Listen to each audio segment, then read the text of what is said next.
Ayan, time check. Anong oras na? 8:45. Ito yung mga kailangan mo sa pagdidrill. So, una yung drill. Ito yung guide. Ito yung pang-adjust.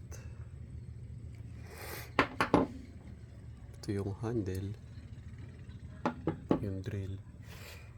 Kailangan mo ng bit. Since bato yung bubutasin natin, kailangan mo na pambato. Ganito itsura na pambato. Meron siyang ulo. Meron siyang pang twist.